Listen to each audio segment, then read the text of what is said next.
तीन विषयावर लक्ष ठेवणार आहोत. ते म्हणजे शेवटच्या गाव शेवटच्या माणूसपर्यंत पोहोचणे आणि प्रत्येक योजनामध्ये महिलांना आम्ही प्राधान्य देणे, त्यानंतर पायाभूत सुविधा समृद्ध पद्धतीने बनवणे. सामान्य प्रशासन विभागामार्फत आम्ही ई सर्व्हिस बुक म्हणजे सगळं जिल्हा परिषद कर्मचारीसाठी ई सर्व्हिस बुक आम्ही सुरू करणार आहोत.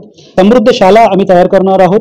त्यानंतर मिशन विद्याभूमीमधून शाळाच्या पूर्ण जमीन आम्ही आरक्षण करणार आहोत. मेन राजारामला ऑक्सफर्ड ऑफ द ईस्ट बनवण्यासाठी 6 कोटीचे नियोजन सुद्धा आम्ही ठेवलेले आहेत. अशा पद्धतीने डिटेल्ड आणि महिला बाल कल्याण विभागामार्फत आम्ही समृद्ध अंगणवाडी आणि समृद्ध पशुवैद्यकीय दवाखाना सुद्धा आम्ही नियोजन पूर्ण ठेवलेली आहे. याच्यासाठी तरतूद जवळपास 43 कोटी 65 लाखाचं नियोजन आम्ही जिल्हा परिषद मार्फत घेण्यात आलेली आहे. कार्यकारी अधिकारी तथा प्रशासक जिल्हा परिषद कोल्हापूर, आज मी अर्थसंकल्प 43 कोटी 65 लाखाच्या अर्थसंकल्प मी आज सादर केलेली आहेत. याच्यामध्ये नवीन म्हणजे आम्ही यावर्षीपासून थीम बेस्ड बजेट आम्ही सादर करणार आहोत. थीम बेस्ड बजेटमध्ये थीम असणार आमच्या गायडिंग लाईट. अशा पद्धतीने आम्ही बजेट ठेवलेली आहेत. यावर्षी आम्ही 3 विषयावर लक्ष ठेवणार आहोत. ते म्हणजे शेवटच्या गाव शेवटच्या माणूसपर्यंत पोहोचणे आणि प्रत्येक योजनामध्ये महिलांना आम्ही प्राधान्य देणे, त्यानंतर पायाभूत सुविधा समृद्ध पद्धतीने बनवणे.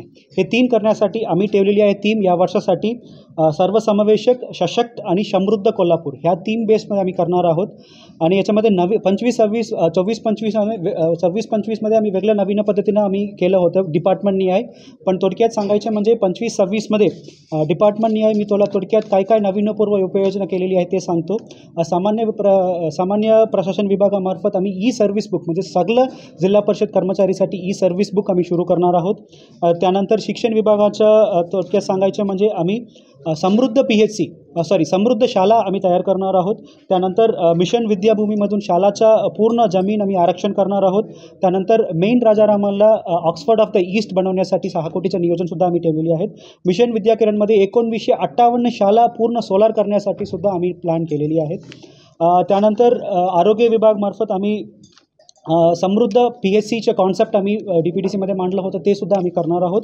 या व्यतिरिक्त 100% ऑनलाईन अटेंडन्स आम्ही घेणार आहोत. या व्यतिरिक्त पिंक OPDचे कॉन्सेप्टसुद्धा आम्ही राबवलेली आहेत.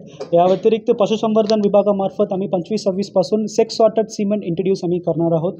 आणि समाज कल्याण विभागामार्फत आम्ही 25-26 मध्ये आम्ही दिव्यांग बांधवांसाठी आम्ही 3 चाकी बॅटरी ऑपरेटेड व्हेकल आम्ही प्रोव्हाइड करणार आहोत.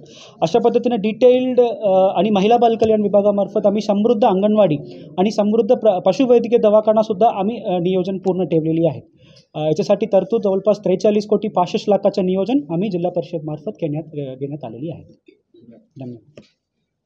अशाच नवनवीन अपडेट्ससाठी डिजिटल कोल्हापूर चॅनेलला सबस्क्राईब करायला विसरू नका. आमच्या फेसबुक, इन्स्टालाही नक्की फॉलो करा.